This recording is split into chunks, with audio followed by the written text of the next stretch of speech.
శ్రీమాత్రే నమః. భగవద్బంధుడా నమస్సుమాంజలి. గురుదేవుల పాదపద్మాలకు శిరసాష్ట నమస్కారాలు. ఈరోజు చెప్ప విషయం ఏంటనక 27వ తారీఖు పౌర్ణమి, ఆగస్టు 27 తారీఖు నాడు పౌర్ణమి గడియలు ప్రారంభమవుతూ ఉన్నాయి. 28వ తారీఖు శుక్రవారం రోజున పౌర్ణమి గడియలు ఈ 9 గంటల 11 నిమిషాలకు అయిపోతూ ఉన్నాయి. కావున మనకి గురువారం నాడు పౌర్ణమి నిండుగా ఉంది.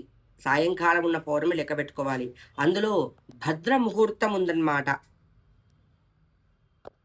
భద్ర ముహూర్తం 27వ తారీఖు నాడు ప్రారంభమవుతుంది. ఏ సమయం నుంచి కనుక 8 గంటల 14 నిమిషాలకు ప్రారంభమై రాత్రి 8 గంటల 35 నిమిషాల వరకు భద్ర ముహూర్తం ఉంది.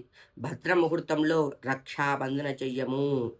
కావున శుక్రవారం నాడు రాఖీ పండగ ప్రతి ఒక్కరు కూడా తెలుసా 9 గంటల వరకు అన్ని విధాలుగా మంచిగానే ఉందన్నమాట సమయం.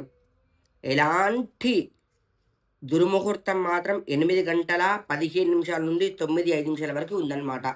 ఈ సమయం కాకుండా 9:30 లోపు ముందైనా సరే 9:30 తర్వాత 8 గంటల 15 నిమిషాల నుంచి 9 గంటల 5 నిమిషాల వరకు వదిలిపెట్టండి. ఆ సమయంలో రక్షాబంధన కానీ యజ్ఞోపవీతం కానీ మార్చడానికి అవకాశం ఉండదు.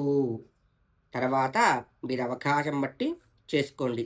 అంతేకాకుండా ఏదో యూట్యూబ్ ఛానల్ చూస్తున్నట్టు మీరు అన్ని విధాలుగా అనుకూలంగా చేసుకోకండి.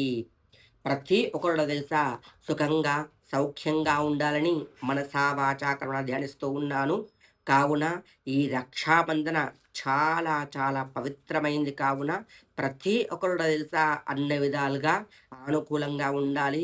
ఎలాంటి కోపతాపాలున్నా కూడా అన్ని విధాలుగా వదిలిపెట్టి మీ తోడబుట్టిన తోడు కోసం ఖచ్చితంగా వెతుక్కొని ఆ రోజున రక్షాధారణ చేసుకోండి. రక్షాబంధన కూడా తెలుసా బంగారం, వెండి, వైఢూర్యాలు కావు. దారంతో దూది ఉన్నది మోస్ట్ ఇంపార్టెంట్. తర్వాత నువ్వు ఎన్ని రాఖీలైనా ఏవైనా కట్టుకోవచ్చు. కావున లేకుంటే కనుక 5 పోగుల దారానికి పసుపు రాసి తమలపాకు పెట్టి రక్ష కట్టడము చాలా యోగదాయకమైంది. కావున ప్రతి ఒక్కరు తెలుసా ఈ విధంగా ఉంటారని మనసా వాచా కర్మణ ధ్యానిస్తూ ఉన్నాను. శ్రీమాత్రే నమః. కొద్దిగా డిస్క్రిప్షన్లో పెడతాను, ప్రతి ఒక్కరు చూసుకోండి. శ్రీమాత్రే నమః.